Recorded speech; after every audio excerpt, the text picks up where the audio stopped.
আসসালামু আলাইকুম রহমতুল্লাহ। 1 মিনিট মাদ্রাসায় আপনাকে স্বাগতম। আজ আমি আলোচনা করব যারা অত্যন্ত কষ্টের মধ্যে আছেন, অভাবের মধ্যে আছেন, ঋণে ডুবে আছেন, তারা যদি এই ছোট্ট একটি দরুদ শরীফ মাত্র একবার পাঠ করেন, আল্লাহ রাব্বুল আলামিন আপনার 90 বছরের গুনাহ মাফ করে দেবেন এবং 100 বার হজ করার সওয়াব আল্লাহ রাব্বুল আলামিন আপনার আমলনামায় দান করবেন। অত্যন্ত গুরুত্বপূর্ণ একটি ভিডিও। আমি আশা করি আপনারা অবশ্যই আমলের উদ্দেশ্যে বা নিয়তে ভিডিওটি সম্পূর্ণ দেখবেন। মহানবী সাল্লাল্লাহু আলাইহি ওয়াসাল্লামের নাম শুনলে তার প্রতি দরুদ পাঠ করতে হয় দিনী ভাই বোনেরা। নবী সাল্লাল্লাহু আলাইহি ওয়াসাল্লামের প্রতি অগাধ ভক্তি, শ্রদ্ধা ও ভালোবাসার দাবি হলো তার প্রতি দরুদ পড়া। এক্ষেত্রে ইসলামের বিধান হলো প্রথমবার নবীজি সাল্লাল্লাহু আলাইহি ওয়াসাল্লামের নাম শুনে দরুদ পাঠ করা হচ্ছে ওয়াজিব। এরপর প্রতিবার শোনার পরে পাঠ করা হচ্ছে মুস্তাহাব। কোরআনেও দরুদ ও সালামের প্রসঙ্গে বলা হয়েছে, আল্লাহ রাসূল সাল্লাল্লাহু আলাইহি ওয়াসাল্লামের উপর দরুদ পড়েন স্বয়ং আল্লাহ তাআলা ও তার ফেরেশতারা।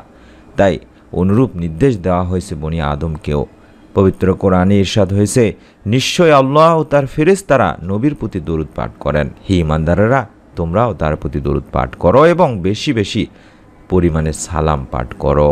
সূরা আহজাব 56 নম্বর আয়াতে বলা হয়েছে।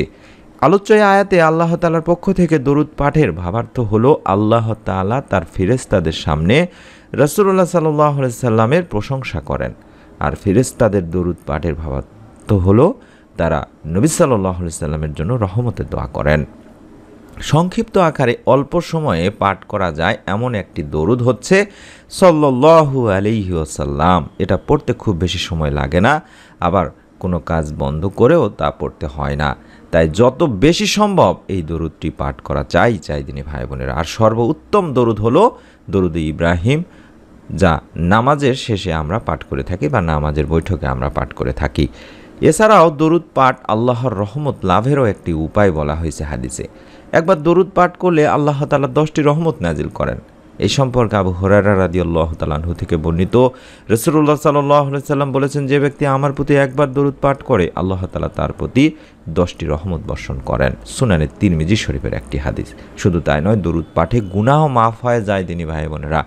আনাস ইবনে মালিক রাদিয়াল্লাহু তাআলা আনহু থেকে বর্ণিত, আল্লাহ রাসূল সাল্লাল্লাহু আলাইহি সাল্লাম বলেছেন, যে ব্যক্তি আমার উপরে একবার দরুদ পাঠ করবে আল্লাহ তাআলা তার উপর 10 বার রহমত নাজিল করবেন এবং তার 10টি গুনাহ মিটিয়ে দেবেন এবং তার জন্য 10টি মর্যাদা উন্নত করা হবে। সুনানে নাসাই শরীফের একটি হাদিস। সুবহানাল্লাহ, সুবহানাল্লাহ। শুধু তাই নয়, দরুদ পাঠকারীর জন্য ফেরেশতাদের দোয়া আপনি পাবেন। দরুদ পাঠকারীর জন্য ফেরেশতারা দোয়া করে থাকেন। আমির বিন আবিয়া রাদিয়াল্লাহু তাআলা আনহু থেকে বর্ণিত, নবী করিম সাল্লাল্লাহু আলাইহি সাল্লাম বলেন, যখন কোনো মুসলিম আমার প্রতি দরুদ পাঠ করে এবং যতক্ষণ সে আমার প্রতি দরুদ পাঠরত থাকে ততক্ষণ পর্যন্ত ফেরেশতারা তার জন্য দোয়া করতে থাকেন। অতএব বান্দা চাইলে তার পরিমাণ অর্থাৎ দরুদ পাঠের পরিমাণ কমাতেও পারে, বাড়াতেও পারে। সুনানি ইবনে মাজাতে বলা হয়েছে। সুবহানাল্লাহ, সুবহানাল্লাহ। তাই দরুদের এত ফজিলত দিনী ভাই বোনেরা। আমরা যে আমলটি করব, এই আমলটি করার আগে অন্তত একবার যে ছোট্ট দরুদটি আমি প্রত্যেক ভিডিওতেই শিখিয়ে দিই, সাল্লাল্লাহু আলাইহি ওয়াসাল্লাম, অর্থাৎ সংক্ষিপ্ত আকারে যে দরুদ, সেটি আপনারা কম করে হলেও একবার পাঠ করবেন। তারপরে এই দোয়াগুলো পাঠ করবেন। আমরা শয়তানের প্ররোচনায় পড়ে আল্লাহ তাআলার অবাধ্য হয়ে গুনাহ করে ফেলি, কিন্তু গুনাহ হয়ে গেলে একজন মুসলমান হিসাবে আমাদের প্রথম কাজই হলো তওবা করা। তওবা মানে গুনাহ থেকে প্রত্যাবর্তন করা, আল্লাহর কাছে ফিরে আসা। পাপী বান্দাদের আল্লাহ তাআলা তাই আশার বাণী শুনিয়েছেন, বলেছেন, হে আমার বান্দারা, যারা নিজেদের উপরে জুলুম করেছো তোমরা আল্লাহর রহমত থেকে নিরাশ হও না। নিশ্চয়ই আল্লাহ সব গুনাহ মাফ করেন, তিনি ক্ষমাশীল, পরম দয়ালু। এক হাদিসেও আবু হুরায়রা রাদিয়াল্লাহু তাআলা আনহু থেকে বর্ণিত আছে, আল্লাহ রাসূল সাল্লাল্লাহু আলাইহি সাল্লাম বলেন, তোমরা যদি পাপাচার করতে, এমনকি তোমাদের পাপ আকাশের সীমা পর্যন্ত পৌঁছে যেত, অতঃপর তোমরা তওবা করতে, তাহলে আল্লাহ অবশ্যই তোমাদের তওবা কবুল করবেন। সুবহানাল্লাহ। তাই গুনাহ হয়ে গেলে আমাদের তওবা করা উচিত, তওবার নামাজ পড়া উচিত সবারই। হাদিসে আল্লাহ রাসূল সাল্লাল্লাহু আলাইহি সাল্লামও বলেছেন, যদি কেউ গুনাহ করে ফেলে তারপর পবিত্রতা অর্জন করে 2 রাকাত সালাত আদায় করে আর আল্লাহ তাআলার কাছে ক্ষমা প্রার্থনা করে, তবে আল্লাহ তাকে ক্ষমা করে দেন। সুবহানাল্লাহ।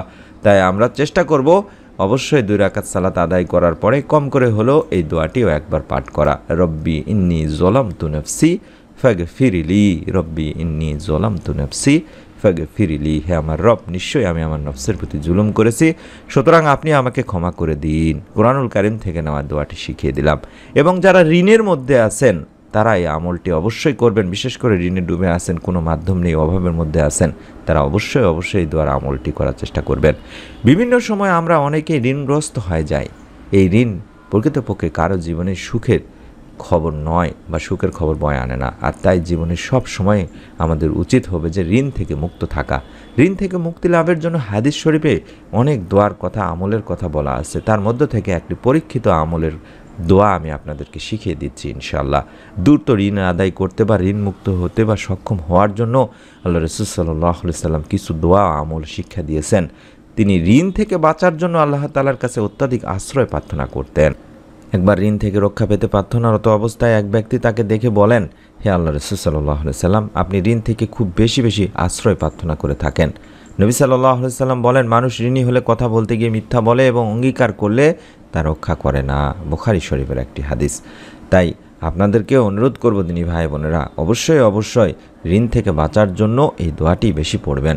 হাদিসেও এসেছে একবার হযরত আলী রাদিয়াল্লাহু তাআলা আনহুর কাছে এক ব্যক্তি তার ঋণ পরিশোধের জন্য কিছু সাহায্য চায়। এ সময় হযরত আলী রাদিয়াল্লাহু তাআলা আনহু তাকে বলেন, আমি কি তোমাকে কয়েকটি শব্দ শিক্ষা দেব যা আমাকে রাসূল সাল্লাল্লাহু আলাইহি সাল্লাম শিক্ষা দিয়েছেন?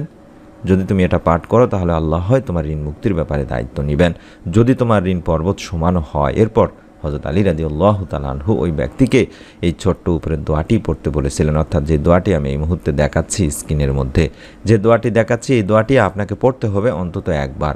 আল্লাহুম্মা একফিনি বিহালালিকা আন হারামিকা ওয়া আগনিনি বিফাদলিকা আম্মান সিওয়াক। আল্লাহুম্মা একফিনি বিহালালিকা আন হারামিকা ওয়া আগনিনি বিফাদলিকা আম্মান সিওয়াক। এই দোয়াটি কম করে হলেও একবার পাঠ করবেন। এর অর্থই হচ্ছে, হে আল্লাহ, আমাকে এতটুকু পরিমাণে হালাল রিজিক দান করো যা আমার জন্য যথেষ্ট হবে এবং হারাম অর্থের কোনো প্রয়োজন হবে না। তুমি ব্যতীত আর সবার থেকে আমাকে অমুখাপেক্ষী করে দাও। সুবহানাল্লাহ, সুবহানাল্লাহ। এবং একটা ছোট্ট আমল শিখিয়ে দিচ্ছি, যে এই আমলটি যদি আপনি করেন 100 বার হজ করার সওয়াব পাবেন ইনশাআল্লাহ। সুবহানাল্লাহ।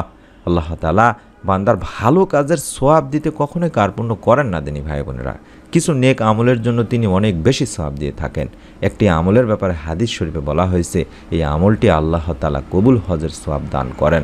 আর সেটি কি? সেটি হলো মা বাবার দিকে ভালোবাসা, শ্রদ্ধা ও সন্তুষ্টির নজরে তাকানো। অত্যন্ত সহজ একটি আমল। আব্দুল্লাহ ইবনে আব্বাস রাদিয়াল্লাহু তাআলা আনহু থেকে বর্ণিত হাদিসে রাসূল সাল্লাল্লাহু আলাইহি সাল্লাম বলেন, যে সন্তান তার পিতামাতার দিকে সশ্রদ্ধ ও ভালোবাসার নজরে তাকায়, সঙ্গে সঙ্গে আল্লাহ পাক তার আমলনামায় একটি কবুল হজের সওয়াব লিখে দেন। সুবহানাল্লাহ। এই কথাটি শুনে উপস্থিত সাহাবায়ে কেরামেরা আরজ করলেন যে, হে আল্লাহ রাসূল সাল্লাল্লাহু আলাইহি সাল্লাম, সে যদি ওইভাবে দৈনিক 100 বার তাকায় তাহলে কি সে 100 কবুল হজের সওয়াব পাবে? উত্তরে মহানবী সাল্লাল্লাহু আলাইহি সাল্লাম বললেন, হ্যাঁ, যদি দৈনিক 100 বারও তাকায় তাহলে সেই সন্তান 100 কবুল হজের সওয়াব পাবে। সোয়াবুল ইমান এবং মিশকাতুল মাসাবির একটি হাদিসে বলা হয়েছে এই কথাটি দিনী ভাই বোনেরা। তাই অনুরোধ করব, আপনারা অবশ্যই এই আমলটি সহজেই করার চেষ্টা করবেন ইনশাআল্লাহ। অন্য আরেকটি হাদিসে ইরশাদ রয়েছে, যখন কোনো গুণগত সন্তান নিজের মা বাবার দিকে অনুগ্রহের নজরে দেখে, আল্লাহ তাআলা তার প্রতিটি দৃষ্টির বিনিময়ে একটি করে কবুল হজের সওয়াব দান করেন। সুবহানাল্লাহ। বাইহাকি মিশকাতের একটি হাদিস। সুবহানাল্লাহ। আমরা জানি যে কবুল হজের বিনিময়ই হচ্ছে জান্নাত। নবী সাল্লাল্লাহু আলাইহি সাল্লাম জানিয়েছেন, জান্নাতি হচ্ছে মকবুল হজের বা কবুল হজের একমাত্র প্রতিদান। সহিহ বুখারী এবং সহিহ মুসলিম শরীফের একটি হাদিস। মায়ের চেয়ে বড় আপন দুনিয়াতে কেউ নেই। সন্তানকে গর্ভে ধারণ করা থেকে শুরু করে প্রতিটি পর্যায়ে মায়ের নিঃশ্বাস জুড়ে এই সন্তানই থাকেন। পৃথিবীর আলো আধারে সন্তানের বেড়ে ওঠার পিছনে প্রধান ভূমিকায় হচ্ছে যার, তিনি হচ্ছেন মা। তাই মাকে এত বড় সম্মান দিয়েছেন ইসলাম। এছাড়াও আল্লাহ তাআলা নিজেও বলেছেন, আমি মানুষকে তার মা বাবার সঙ্গে সদাচরণের নির্দেশ দিয়েছি। তার মা কষ্টভোগ করতে করতে তাকে গর্ভধারণ করে, তার দুধ ছাড়ানো হয় 2 বছরে। সুতরাং আমার শুকরিয়া ও তোমার মা বাবার শুকরিয়া আদায় করো। সূরা লোকমানের 14 নম্বর আয়াতে বলা হয়েছে। তাই আমি আমার দিনী ভাই বোনদেরকে অনুরোধ করব, আজকে যারা এই আমলটি ভিডিওটি দেখলেন তারা আজকের পর থেকে অবশ্যই এই কথাগুলো মাথায় রাখবেন এবং বেশি বেশি দরুদ পাঠপূর্বক এই ছোট্ট দোয়ার আমলগুলো করার চেষ্টা করবেন। আমরা আল্লাহ তাআলার কাছে দোয়া করি, যারা ভিডিওটি দেখলেন তারা প্রত্যেকেই অবশ্যই এই আমলগুলোর প্রতি যত্নশীল হবেন এবং অবশ্যই আমলগুলো করার চেষ্টা করবেন। যারা আমলটি করবেন তারা প্রত্যেকেই ভিডিওটিতে একটি করে কমেন্ট করে লাইক দিয়ে নিয়ত করে ফেলুন। আমাদের এই ভিডিওগুলো ফেসবুকে দেখতে চাইলে অবশ্যই দিনই আমল লিখে ফেসবুকে সার্চ দিলে পেজটি পেয়ে যাবেন ইনশাআল্লাহ। আমাদের দ্বিতীয় চ্যানেলেও এরকম গুরুত্বপূর্ণ ভিডিওগুলো দেওয়ার চেষ্টা করে থাকি। আপনারা চাইলে সেই চ্যানেলের ভিডিওগুলো দেখতে পারেন ইউটিউবে সার্চ করে চ্যানেলগুলোর নাম লিখে। প্রত্যেকটি দিন আমরা নতুন ভিডিওর আমল দেওয়ার চেষ্টা করে থাকি। সেই ভিডিওগুলো যাতে করে আপনি দেখতে পারেন খুব সহজেই, তার জন্য চ্যানেলটি সাবস্ক্রাইব করে রাখুন। ইনশাআল্লাহ আপনার মোবাইলে নতুন ভিডিও পৌঁছে যাবে। সকলে ভালো থাকুন, সুস্থ থাকুন। আল্লাহ রাব্বুল আলামিন আমাদের সকলকে এই ছোট্ট আমলের ওসিলায় আমাদের সকলকে মাফ করুন, আমাদের গুনাহ মাফ করেন, ঋণ মুক্তর ব্যবস্থা করে দিন এবং কঠিন কিয়ামতের দিন জান্নাতুল ফিরদাউস নসিব করুন। আমিন। আসসালামু আলাইকুম ওয়া রাহমাতুল্লাহ।